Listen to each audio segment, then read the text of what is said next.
Welcome to Business Innovators Radio, featuring industry influencers and trendsetters sharing proven strategies to help you build a better life right now. Well, hello and welcome to this episode of our program. This is Mike Saunders with Marketing Huddle, and today we have with us Dr. Stephen Lewis from Doctors Nutrition of Texas. Welcome to the program, Stephen. Thank you very much. Hey, so as the thyroid expert, there are so many things that go into talking about and dealing with and working with the thyroid that affects so many things. And when we spoke last time on our interview, you mentioned that the thyroid really could be considered the master gland. Well, obviously, there's a domino effect in life and principles that go into that.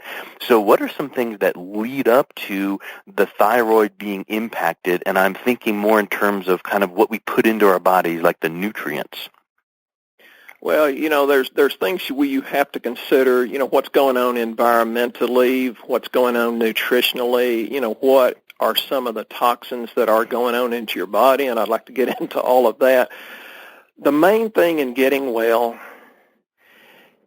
is getting the mind and the fear and the doubt out of the way. And, one of the biggest enemies of getting well is the fear and doubt. And that robs you of more victory than failure. And fear and danger are not the same thing. A lot of people don't really understand that. Danger's real, but fear's a choice. So if people would just get rid of the fear and take the plunge, so to speak, it's just one step at a time, and they can end up in a place where, oh, my goodness, my symptoms are gone. Oh, my goodness, I feel better. Oh, I can be a better mother. I can be a better wife. And so it's the why. Why are you doing this? So, nutrients are really good. And you have to understand that our food's grown on minerally deficient soil. And even if it's organic, many times there's a 16,000% difference between how many parts per million of these different nutrients are, like selenium. That's one of the first things. I'm going to skip over iodine for just a minute and go into selenium. Lack of selenium can cause all sorts of things, but you have to have selenium in order to convert T4 to T3, and T3 is the active thyroid hormone. I've read so many different books and dozens of books and hundreds of research articles on thyroid, and there are so many people that say in hypothyroidism, which I'm sure we'll get into in a little bit, it's 80% up to 99% is Hashimoto's, which is an autoimmune disease.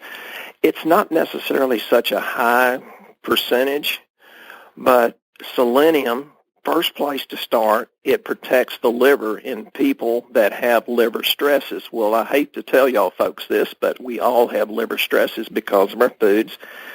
And it increases survival of people that have cancer and AIDS, and increases red blood cells and white blood cells.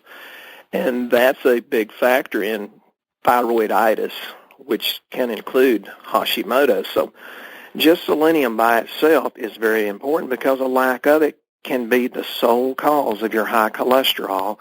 It can be the sole cause of your infections, liver impairment, pancreatic insufficiency, think high blood sugar, and even sterility. And we're seeing more and more of that, young couples that can't get pregnant. Well, that could be just the thyroid by itself, or maybe it's the thyroid because it doesn't have enough selenium to work. So one of the things that I personally love, one of these days I'm going to write a book on balance, because I think balance is so important in every single aspect of life. I mean, water is really helpful for us, and you need to drink water. But if you drink way too much, then it could be harmful for you because we need to keep it in balance. So with that thought in mind, when I hear you talking about selenium and its impact on the thyroid, some people could think, great, I'm going to go out and buy a whole bottle of selenium, and I'm going to start taking it. I would suspect, not having the knowledge that you have, that if that person is doing that, there could be some problems with getting selenium out of balance. So what should people think of when they hear that selenium could be a positive impact on the thyroid, and what should they keep in mind as far as keeping some nutrient supplementation like that in balance? I want to always be polite because that was the way I was raised, and I think we should always be polite and respectful. But I have to tell people that you were in control when you got sick, and just like Einstein said, you can't fix the problem with the same mindset that you had when the problem was created. Mm-hmm. Seek an outside, objective, knowledgeable source. Yeah, I think I'm pretty knowledgeable, but it took Janet's knowledge, my wife, to fix me of some GI problems, and it's like, wow, that was simple. Why did I suffer a year? Because I thought I was smart enough to get myself out of the situation. So seek advice. And you write that book on balance, I'll be the first one to buy it. Yeah, I mean, there's so many times I find myself using that word going, well, we need to keep this in balance, and I'm like, But yeah, I think that's a really interesting piece that you keep bringing up here, the mindset, and the mind is another one of those things like balance where it applies to so many things. You know, the mindset we have in approaching life in general, but I think it's really uncommon to think about the mindset and the approach of your mindset as it relates to nutrition and better health. So I do, when you were mentioning that, I know that in my own life I can find that, wow, when you start to kind of feel a little bit better or you drop those 2 or 3 pounds, all of a sudden that motivates you in a positive way. So, you know, positive motivation, negative motivation. If someone, you know, says, wow, you're doing a horrible job, that's not really going to motivate you to do a better job. But when they say, you've done a great job in whatever, then that's going to motivate you to do it again and again. So can you speak real briefly here on the mindset as it applies to applying good nutrition to your thyroid condition? Well, first of all, if you have the proper nutrition, you'll have a better mindset, because many of the things that create a negative mindset, the brain fog, and I know there's a lot of people that will recognize that term brain fog. It could be missing nutrients and lack of GI function, which goes into the thyroid. I would just tell people it takes character to stick with a system that produces results. And, you know, sooner or later, you have to come to the realization that you can live in the potential of your faith, or you're going to suffer the consequences of your doubt. So seek someone that's knowledgeable. And there's so many different things. So thanks for the balance. We can, if you would like, we can get into the zinc that balances selenium. And yeah, that'd be great. It's absolutely critical. And we don't have much zinc in our food. And if you have the wrong probiotics or the wrong bacteria in your GI tract, you can't really utilize a lot of the zinc you put in. And zinc is so critical to us guys that create or have prostate issues. Zinc promotes a healthy immune system. Lack of zinc can have, bad cholesterol effects, impaired night vision, impotence, infertility, memory impairment, and just in the thyroid, you have to have that to activate thyroid hormones. So you have to make sure it's a balance. I love that word, and I'm looking forward to your book. I'm going to try to push you into that book. That's good. So you'll get a reduced activity of the enzyme that wakes you up, and you're going to feel tired if you're hypothyroid. So zinc, that's very, very important. So when people hear selenium and zinc that impact positively thyroid, and they have self-diagnosed, quote unquote, themselves that having a thyroid condition, and that's, again, getting back to your point, seek professional guidance. Don't just rely on, Master Google. But when people hear selenium and zinc, what mistakes do you find people make before they come to you and they've told you, here's what I'm doing or here's what I'm not doing? What mistakes are you finding that people make when they choose thyroid nutrients based on what they've surmised that their issue is? They get the cheap stuff and assume it's all the same, and they're not. if the ladies are listening out there, I'll tell you supplements are just as different as all the different men you've dated. There's different quality. Some are great, and some are average, and some are harmful. There's so many different thyroid nutrients. You have to have an amino acid called tyrosine, and tyrosine has a lot to do with conversion to the active form of thyroid hormone, which would be T3. And, I may get into the more technical stuff later, but I want this to be kind of a primer for people to say, hey, this sounds like what I have. Mm-hmm. Maybe I should do something about it. And tyrosine's one of the major things that we have in one of our most popular thyroid supplements. So you have to make sure it's proper quality. Yeah, and the three things you've mentioned so far, zinc, selenium, and tyrosine. Right. These are normal. I mean, you hear don't eat any foods with ingredients you can't pronounce. Well, in this case, tyrosine and selenium, those are bigger words, but they're not synthetic things that are drug-related. They're natural-forming minerals, and like in the case of tyrosine, it's an amino acid, so it's a building block, what's already in our body, and so it's kind of like the concept of this one makes the other one work better, so 1 + 1 = 3. Yes, absolutely. So, since they're nice and simple to pronounce. So one of the things that, and keep in mind you get a lot of thyroid hormone conversion in the GI tract. Well, let's get into the GI tract and the conversion of T4 to T3, and we'll talk about probiotics. But one of the things that's missing in probably 50%, I've heard as high as 80% of us, we have a genetic SNP, that's SNP, single nucleotide polymorphism. Many of us have this SNP called MTHFR, which is methyl tetrahydrofolate reductase mutation. So y'all pronounce that one real quickly. Yeah, really. If you have that, you can't methylate, so you can't really get rid of the toxins in your system, and that interferes with some of the things that's critical in thyroid function, which is B12 and B6 and the folate or folic acid. So it has to be a specialized type of folic acid, and that's the MTHF.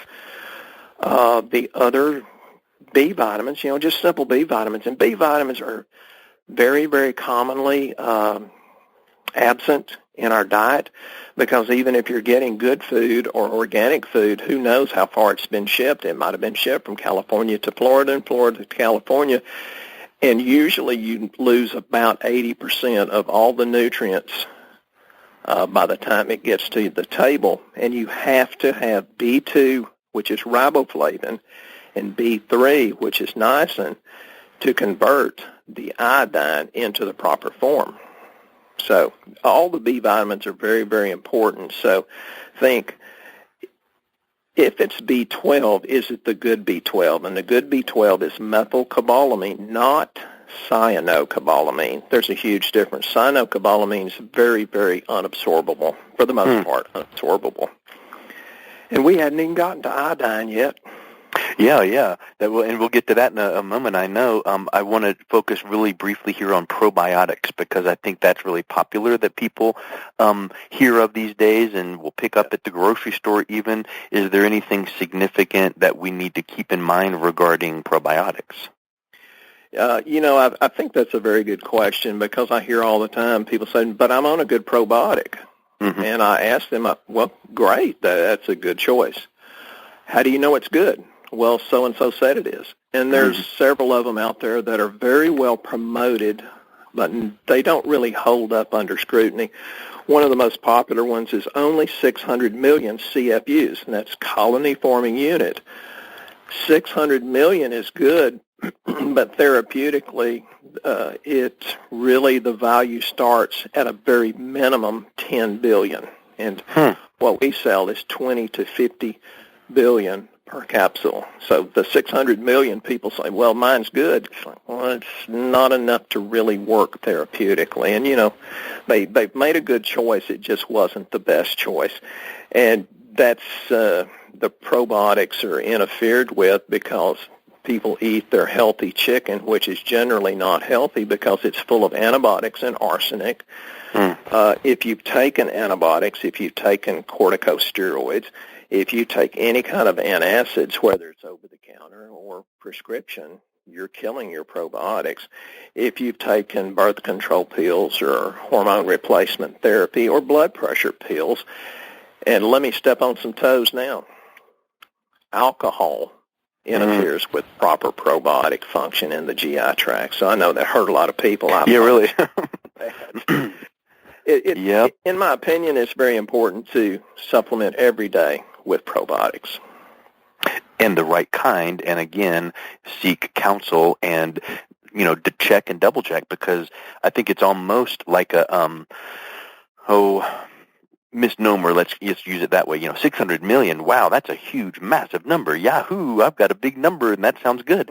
But when you need 20 billion or 10 billion, I mean, that's a drop in the bucket, and it's almost like, well, the FDA requires at least 600 million to even be allowed to sell the product. Let's say that was the case. I have no clue.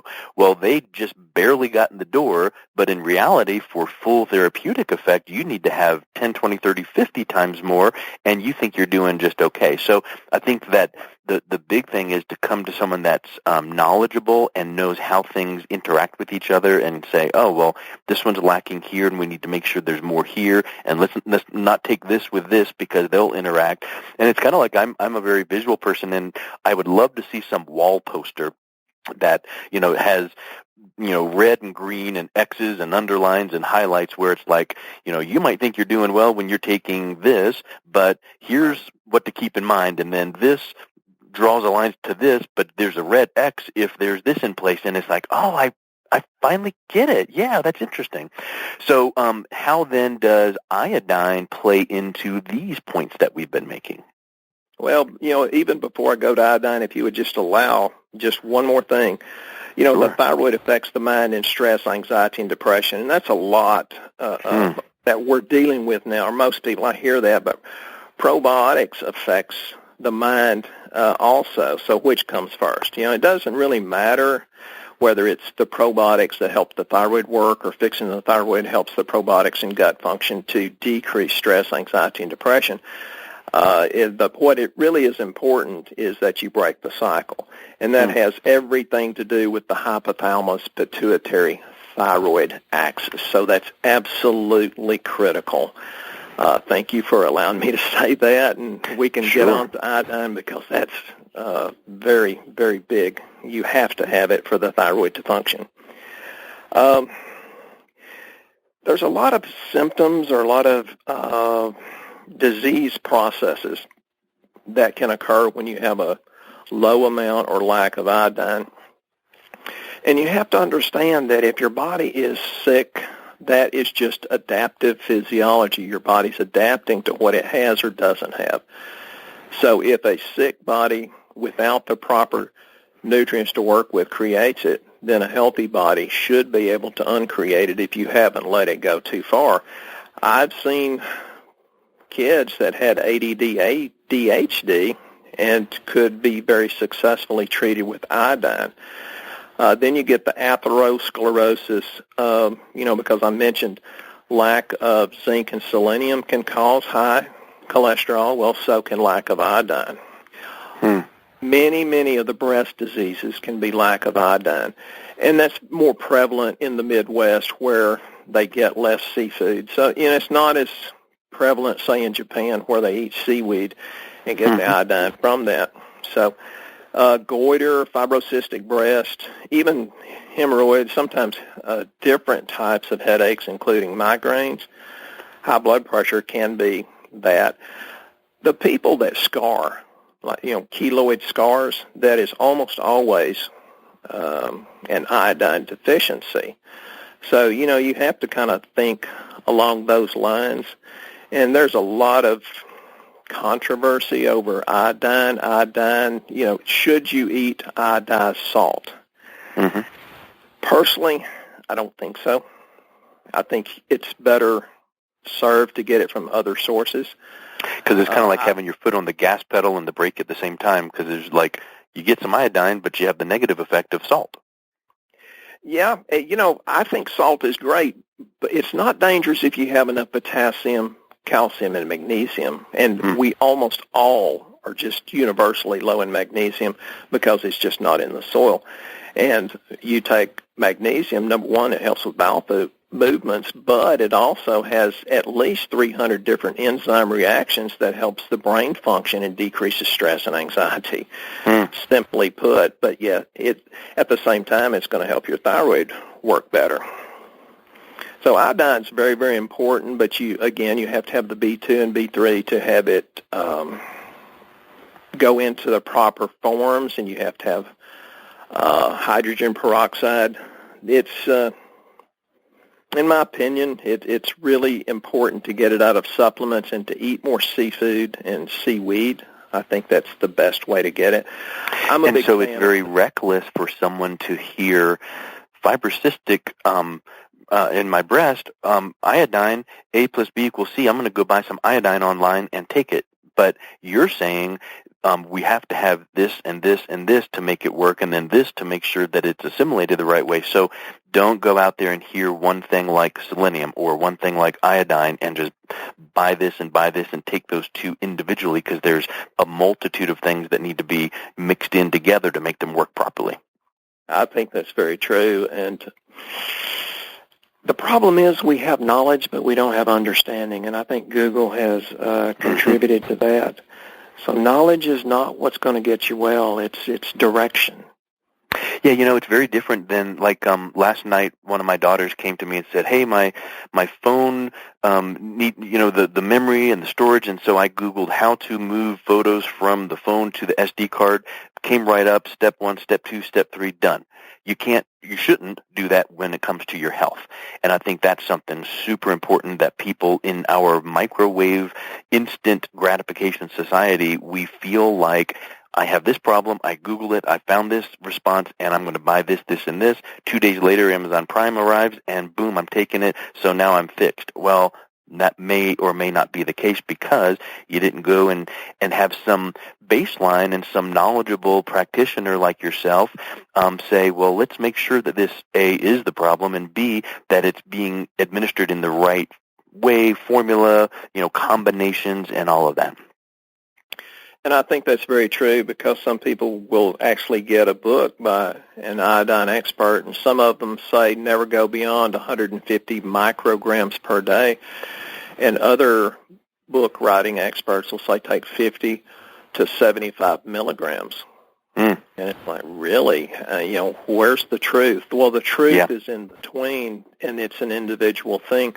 There's more than one piece that you have to plug into the equation, kind of like what you're saying. Don't just hear one thing, zinc or selenium or tyrosine, and think that's going to cure you, or get on iodine if you have fibrocystic breast disease. I mean, there's so many different pieces to the equation, and it can take months to change the physiology of the body, and people expect it too quickly, too. We've kind of got to that microwave society, instant fix, and that's not always true. Physiology is physiology. The body can't do it. It has some limitations of time. It's like the old example I'm sure we've all heard. It didn't take you 1 week to gain those 40 pounds, so why do you think you're going to lose it in 1 week? Or it didn't take you a month to gain the 40 pounds, why are you going to think you can lose it in a month? So it's got to be that process. So I think that's a huge point. Let's move into a couple of things that you've mentioned already, and I think can be very confusing, which is hyperthyroidism and hypothyroidism. What are the differences, and how can we tell some of the kind of the leading indicators of whether that might be an issue for you? Well, hyper, which is not nearly as common as hypo. Hyper means it's putting out too many hormones and it's working overtime. That's maybe 1% of the population. So it's an overactivity of the thyroid gland.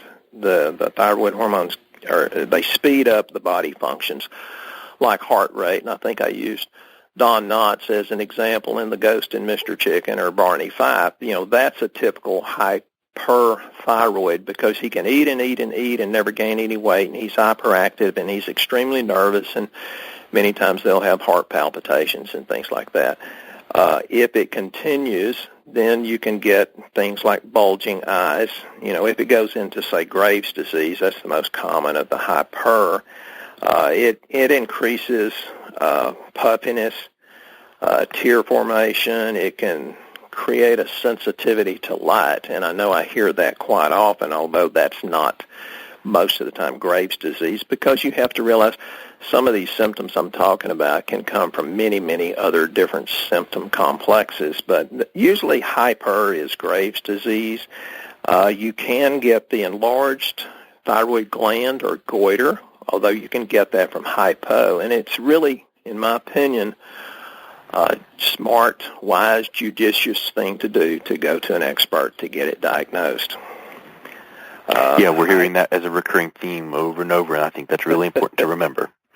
Yeah, and even though you're hyper, sometimes you can actually get apathetic about all kinds of things. The ones that have perhaps frequent bowel movements and sometimes diarrhea with no GI indications. They just, because thyroid can speed up or slow down gut motility as well as carbohydrate metabolism and fat metabolism and things like that. As it increases heart rate, well, there goes your blood pressure. And you can get the tremors and the shakiness, again, Ghost and Mr. Chicken. I'll always remember that, Don Knotts, and, the way he acted there. I would have suspected he was hyperthyroid. Where hypo, on the other hand, is just an underactivity of the thyroid gland, and what that does, you get an inadequate production of the hormones, and then it slows bodily functions, and that's why these people say, no matter how I eat, I can't lose weight. I'm cold, I'm sluggish, I'm depressed, I have constipation.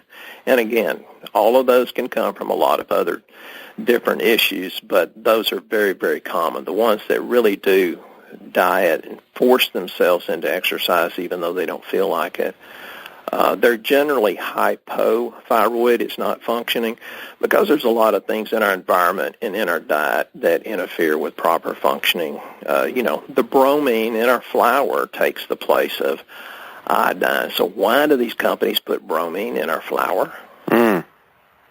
Many years ago they used to fortify flour with iodine. Now, why don't they do that today? I would suspect, I have no clue, but I would suspect it's money. Iodine might cost more than bromine, and there's your decision. I don't really know the answer to that, but, I have collected several different types of medical texts, chiropractic, osteopathic, and medical, that are over 100 years old. And it's absolutely amazing what these guys knew over 100 years ago and how brilliant they were. And, we have some brilliant, our healthcare professionals are incredible now, but we're sicker than we were 100 years ago. Well, I think that plays into one of the things you mentioned earlier, which is the soils that our food is grown in, the pesticides, the antibiotics that the livestock are given, and we're putting that into our bodies. And I think that people think I'm eating greens and yahoo, I'm doing great, and ooh, bonus, I got organic greens and I'm even better. But that's not sometimes the case. So I think that 100 years ago you had great thought leaders and you had better food delivery for that matter. I think you're absolutely right. And it's not that organic and farmer's market, that's a really, really good choice. But what I tell people is, that's not a complete choice, and it has to be pretty well-rounded to become healthy. Again, I've read so many different books and hundreds of different research articles, and I'm talking about real research, not the fluffy stuff you can find on the Internet. Some people say 80% of hypothyroid is Hashimoto's, and some people say it's 90 to 99%.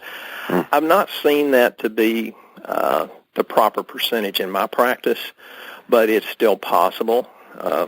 And people come in and say, well, Dr. So-and-so on TV said everybody should be checked for Hashimoto's. And I said, well, you're wasting money and blood. If you have this particular pattern on your thyroid lab, then we can add a TPO, thyroid peroxidase, and see if it's true. I don't believe in spending money or excess blood if you don't need to, but that may be 30% of my practice of the hypothyroid, so I don't know about the 80 to 99%. I just haven't seen that percentage. Mm-hmm. So now you mentioned fatigue and low stamina as possible symptoms of hypo. Yeah. At what point would someone think, I need to go get it checked because I had a bad weekend, busy, stressful time at work, I didn't sleep well, and I'm tired? Well, that's normal, but how long would that need to go on before you should say, this is enough is enough? If I go 2 or 3 weeks, I'll say, well, maybe I need to go do my lab and find out what's going on, because even though I have this knowledge in my head, the lab kind of makes it much more clear and takes out a lot of the guesswork. So 2 or 3 weeks for me. Everybody has a different. Because you can normalize back out in a couple weeks if you've had some late nights or rough time at work. So it should kind of start to even out. But if it's 2 or 3 weeks and you just feel overly tired and fatigued, then that would be an indicator of getting some knowledgeable advice. I would say so. And if you feel so introverted and so blue and so depressed that it's just a nagging gut feeling, or if you just have brain fog and it goes past a day or two, you might need to check it out. And then it may be something other than thyroid, but it seems to me a wise thing to do to check the thyroid. And from a totally uneducated position myself, where does like dehydration or borderline dehydration play into some of these fatigue or brain fog as it relates to the thyroid? Because what if someone is just not hydrated enough? Would that be a first step, is to make sure that you're hydrated, and then if you still have these symptoms, now let's move into the next step? That's a very wise thing. I like that question because we'll talk percentages. I think 80 or 90% of the people are dehydrated. And, I hear every day, I hear several times, well, I don't like water. Well, that's a really bad sign that you're unhealthy. Yep. Or people say, well, water burns my stomach. It's like, well, you better check into H. pylori, or an infection in your stomach, because that's what water will do for it. I think water is very, very important. And you just take your weight, say if you're 200 pounds, and then you do 40 to 50% of your weight in ounces. So if you were 200 pounds, that would be somewhere around 80 to 100 ounces of water you should drink per day. And it should be filtered, not tap water, because then tap water is full of chlorine and fluorine that interfere with the receptor sites of iodine. So make sure it's filtered water. And let's use that 80 ounces as an example. That's 10 8-ounce glasses of water. That's a lot if you're not used to drinking water. So, it really is something that people need to keep in mind, because what's the statistic? Our bodies are 70+% water anyway, so we need to keep that in mind. And then what you also said is really interesting, and again, from the uneducated perspective that I have, I heard you say, if it's not filtered and if it's tap water, then there's typically some chlorine in that, which blocks the receptor sites for iodine, and we just covered how important iodine is for your thyroid. So those are things that would be yay, I'm drinking water, but it's not filtered, so now it's counteracting what you need to have in your system for your thyroid to work right. That's really true, and, I did about 6 months of plumbing back in the 70s because I wanted the knowledge before I went off to college. And I said back then, I said, well, number one, copper is going to be an issue, and number two, the lead we're soldering these copper pipes with is going to be a major, major issue. And then plumbing went to PVC, and PVC is full of all kinds of toxins. I mean, we're getting plastics and phthalates in our system every day, and that's one of the biggest polluters we have in our body. And then we get our fire retardants out of our pillow and our mattress every time we sleep, and all of these things interfere with thyroid function. but so now it's the phthalates, and they've gone from PVC to PEX, which is, has its toxins too. So the point is you really can't avoid all the toxins. The point is you have to up your nutritional intake so that your body can work toward 100% and not feel like you're at 30% with lethargy, cold, the brain fog, and the depression. I mean, you can come out of that. It just takes a little effort to increase your nutrients because your body wants to detoxify. And that's why I mentioned that MTHF genetic SNP, because at least 50% of the people have that, and I have read as high as 80%, and that's to different degrees on different people. I have that genetic SNP, and when I take the MTHF, I feel so much better mentally and physically and have energy like crazy, and because it helps decrease the toxins in your body, but you have to have the water to flush it out.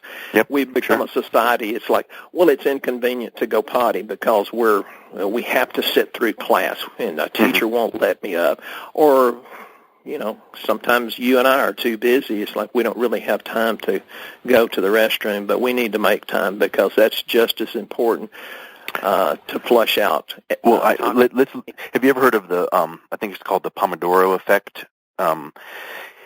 So bringing in like a personal development and business thought here as we wrap up and relating it to health and water. So here's a crazy connection here for you. So we know water is good for you, but people say, but then I have to use the restroom. Well, there is studies and research that if you sit at your desk too long doing tasks and work and projects, your effectiveness starts to have this peak and then it just starts to crash because you're just there too long. So the Pomodoro effect says, hey, it's about 20, 25 minutes. You need to have these blocks of time, you focus, and then get up and walk around the building or get a sip of coffee, water, whatever the case is, and then go back for another 20, 25-minute block. Well, how about this? Drinking more and more and more water is good for you as long as it's filtered. B, drinking more and more water will make you get up and go to the restroom, so that accomplishes this focus and you'll be more efficient in what you're doing anyway, and you will feel healthier, so you kill many birds with that one stone. I agree with you totally. At least it makes you get up, you're circulating, your blood and increasing your heart rate. That's a really great thing. So any final thoughts here on nutrients and thyroid and things that we need to keep in mind, and any indicators past the 2 or 3 weeks of feeling sluggish, any things that would be like if you let it go too long and you ignore it thinking it'll go away, it won't go away, and if you ignore it too long, then this could happen. So what is a word of encouragement in that respect? Well, the main thing is get started, and I think your faith and your confidence and your belief carries a lot more validity than your knowledge. And, I'm a guy that likes to throw it through my head and understand it, but, even the Bible says, lean not onto your own understanding, and I hope I'm not taking that out of context, but understanding is good, but faith, confidence, and belief, and then you create more and more courage because you feel better. It's kind of a self-perpetuating cycle once you start getting well. Yeah, and I think one thing builds on the other, and you feel a little bit better here, so that you're encouraged to want to do more, and then you build up another piece of that process, and you're getting good advice and good nutrients, and then all of a sudden you look back backwards 2, 3, 4 months, and you're like, man, I've been sleeping better, and I feel better, and my hair's not brittle or whatever the case is, and you start going, well, this is the lifestyle that I need to have, because a diet, the first 3 letters are die, D-I-E. You don't really want to be on a diet. You want to be on a lifestyle plan, whether it's eating, water, nutrition, and all of that. So if it's, how to get started mentally, and I'm big on trying to help my patients with the mental and spiritual aspect, the things that stop you from being healthy: fear, indecision, doubt, worry, and being overcautious. So insert into the equation faith, confidence, and belief. You've got it made. You're going to get well if you just stick with that equation. I love it. So what's the best way that people can learn more about your products? What's your website, and what's the best way that people can reach you? Well, Doctor's Nutrition of Texas. It's Doctors Nutrition, DRS Nutrition at ORG. I'm pausing here because Janet's the computer technical genius here, and I'm not. But, you can get on that. Just call me at 903-663-1008, and I talk to people all day long. I'm answering emails at 6:37 in the morning and 7, 8, 9 o'clock at night. So I try to be very, very available because people need help, and if I'm the one that's going to give them hope, I'll be there.